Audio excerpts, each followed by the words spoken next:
Joining us now on the hotline is Marc Stein. He writes the Substack, The Stein Line. He also is the co-host of the iHeart podcast, This League Uncut, with TNT's Chris Haynes. He is an NBA insider for more than 25 years. And Marc, how are you, buddy?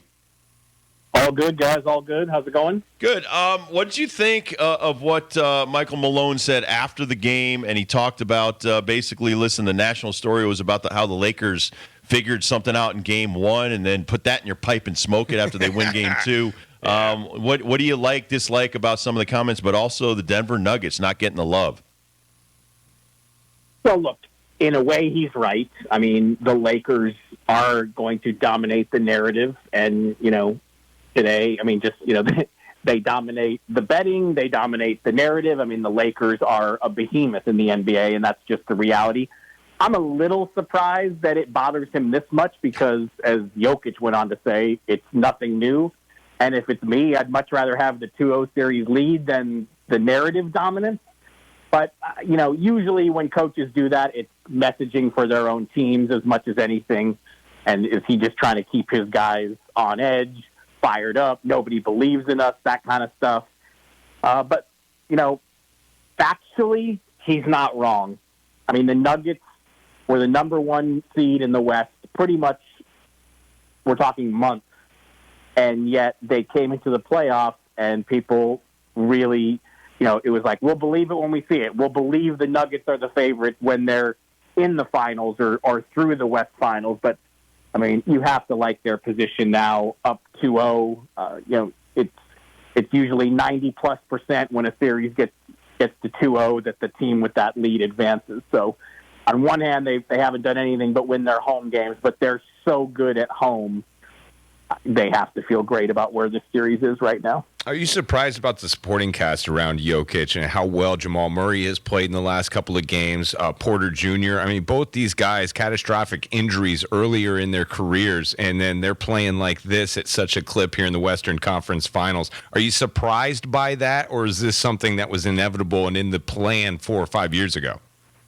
Well, the Murray part is definitely in the plan. I mean, he's never made an all-star game, and, it's interesting because, I obviously worked a long time at ESPN, not far away from where you guys are, and I remember being, in Central Connecticut when Allen Iverson got traded to the Nuggets, and I remember having the discussion with editors saying, wow, the Nuggets now will finally be a team that gets national spotlight. If you've got Melo and you've got Iverson, we're gonna have to start paying attention to the Denver Nuggets. But we still didn't, even then. I don't know if it's the Mountain Time Zone or just where they're situated. But the Nuggets have really never gotten the shine, and so Jamal Murray is still trying to get to his first All-Star game, and people really haven't seen him that much since the bubble. But the truth is, this is the best team by far that Denver has ever put around Jokic. You're seeing it now, and he's so good that if he just has some help, they're going to be a major problem. And look, I'm not going to sit here and tell you, yes, I knew Murray was going to score 23 points in the fourth quarter. I mean, I don't think anybody was expecting that, but he's certainly on that short list. If we're going to talk about the best players who've never reached the All-Star game, he's pretty much right at the top of that, and he's narrowing the gap, and eventually keep playing like this and he'll get there. LeBron hasn't hit a three. Anthony Davis had a poor night shooting, 4 for 15. What do they need to do in game 3 to turn that around? Well, the one thing I will pat myself on the back for I said this before the series, and I picked Denver to win the series, and look, in the bubble, and I was one of the reporters fortunate enough to be in the bubble, there's no travel. There's no altitude. You're in the same gym night after night after night.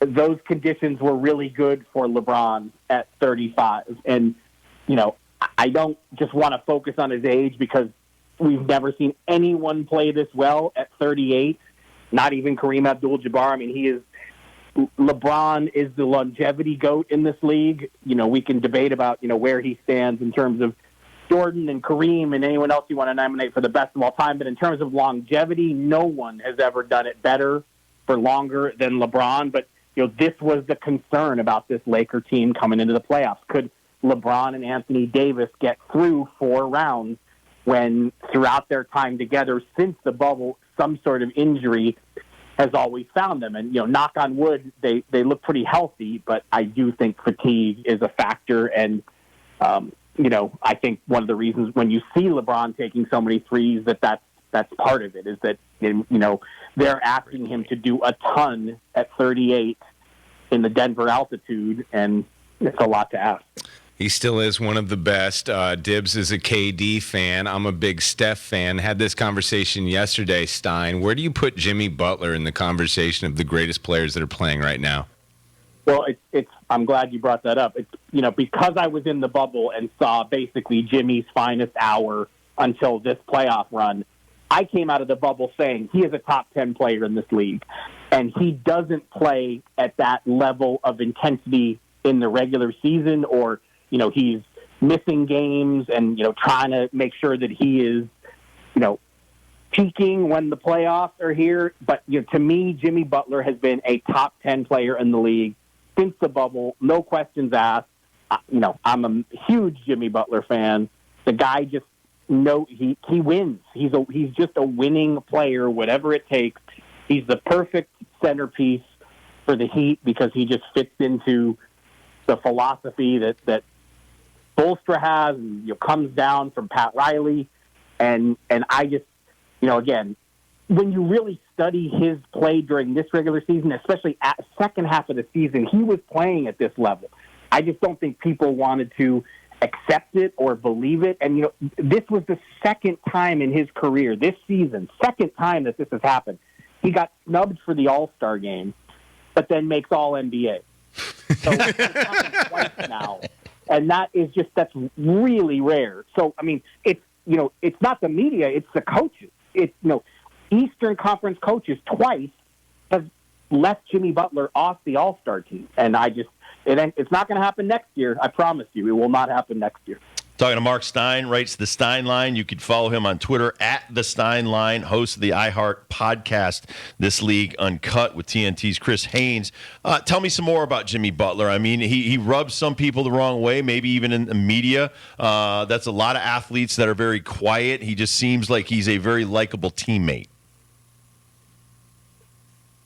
That's definitely been my experience in reporting, that teammates love this guy, and I didn't expect to be telling so many bubble stories today, but I'll tell another one. No, it's fine. Yeah, it's all good. I remember sitting in the bubble. There was, there were very few areas that reporters could go and be where the players were, but there was this one strip of carpet in the hotel that connected the main hotel where the last clutch of teams that survived. All the teams with the best records were in this one hotel, and then there was this ballroom hallway that led to some practice courts, and there was this little area that reporters could hang out, and they couldn't shoo us away. And Chris Mannix from Sports Illustrated and I, we always ran into each other because we were always in this lobby kind of stalking people and hoping to run into people that we could chat with and not get in trouble. And one time Jimmy agreed to meet me, and we sat there for an hour. And just to watch so many players from other teams walk by and just talk to him. And you could just see the respect from the respect he had from other guys. And this was 3 years ago. So I do think he is a beloved teammate, and I do think his peers have a lot of respect for him. Same, I was also there at the Olympics in 2016 and saw, Jimmy was on that team. So I do think he is kind of rated higher by his peers than maybe he is in the media. But again, I think this run will change that. Like after this, to see what he's doing with this team that lost Tyler Hero to injury, lost Oladipo to injury, surrounded by so many guys who weren't even drafted, I really do think that his stature will it didn't stick after the bubble, but it's going to stick this time. This series far from over. Game 2 tonight in the Eastern Conference Finals. Miami up 1-0 in Boston again for Game 2. What's the problem with the Celtics, Stein? Well, look, they, everybody obviously wants to point at the coach, and that is part of it. This is the first time Joe Mazzulla is going through any of this, so and he's going up against the guy who's pretty much regarded the best coach out there right now. So, there is, I'm not going to say that there's no coaching issue whatsoever, but, I mean, the Celtics have been ordinary at home for ages. What is it, 11-11 in their last 22 home games? That's on the players, too. And, look, Boston has the better team, the better roster, more depth, more versatility. The Celtics should win this series. There is still plenty of time for them to come back and win this series. But I picked Miami just because of my respect for Butler and Spoelstra, and just because the Celtics and Philly showed us so many frailties in that second-round series. You got to give the Celtics huge credit for coming back from 3-2 when they were on death's door and they found a way to win in Philly and then come back and win the home game. But they've been showing us, these issues for all season. It's been like this. And obviously tonight's a must-win, and really they got to win one of the two games in Miami and get home court advantage back. But I think they're a little bit shaken. I'm going to be very interested. I expect them to win Game 2, but Game 3 and Game 4, really curious to see how they kind of cope in Miami. Well, and then the way they came out in the second half, the Heat, it leads me to believe Eric Spoelstra has the respect of the players and he can say something. What do you think of Joe Mazzulla? Do you think he can walk in there and rally the troops, so to speak? And I love that Jimmy Butler didn't just bring up Spoelstra after the win. He brought up Pat Riley as well, because Pat Riley brought him to Miami. So talk about, maybe the coaching aspect, that he can be outcoached by Spoelstra here in the 7-game series. Well, and again, in fairness to Joe Mazzulla, they didn't just lose Ime Udoka. They lost Will Hardy. They lost Damon Stoudemire. I mean, they lost a lot of brain power and experience off that bench, and you're thrusting Mazzulla into a position he's never been in. So there were obviously going to be growing pains. Eric Spoelstra had growing pains when he started. I mean, I was at the game when, LeBron appeared to bump Spoelstra on the way back to the bench, and, they had a huge, long team meeting after the game, and we came to find out in later years that, the main three Heat stars, they went to Riley and said, "Why don't you coach?" And Riley said, "Spoelstra's your coach." I mean, so Eric Spoelstra in his early days always had the full backing of Pat Riley, and the Celtics are just going to have to go through this.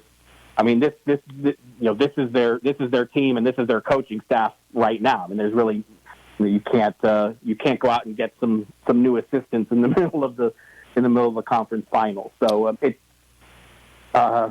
like I said, these next couple games are going to be fascinating to study the Celtics from a psychological perspective. How do you look at the two play-in teams that are now here in the conference finals? You got the 7 seed, the Lakers, the 8 seed, the Heat. Do you look at it as parity in the league, or do you look at it as, man, this regular season does not mean a thing in the NBA? It's a question a lot of people are asking, and the reality is we don't know yet if this is just a one-season aberration or if this is the way it is now. I mean, we're going to have to see kind of how there's going to be a lot of movement this offseason as teams try to position themselves and figure out how to cope with the new collective bargaining agreement. So this was just a very strange season, and that's why I'm hesitant to say, yes, parity is here forever, because there's never been a season like this, or at least not in the modern game. This was the 19th year that there were 30 teams in the NBA. In the previous 18 of those seasons, the West averaged 5 50-win teams. And this season there were only 2, and Memphis barely got there. So the reality is Miami ain't your typical 8 seed, and the Lakers ain't your typical 7 seed. Let's be honest. Mark, great stuff, buddy. Thank you so much for giving us a few minutes, and good luck on that iHeart podcast. It's nice to have you part of the family. Much appreciated, guys. Thank you. All right, we'll take a quick break. We'll come back. Our favorite segment of the week coming up next. Who we got, and so you can follow it over the weekend and bet against us and maybe make a few bucks. So Best who you got next on the Rob Dibble Show with Ben Darnell on your afternoon drive. Kirk Kaplan on the ones and twos.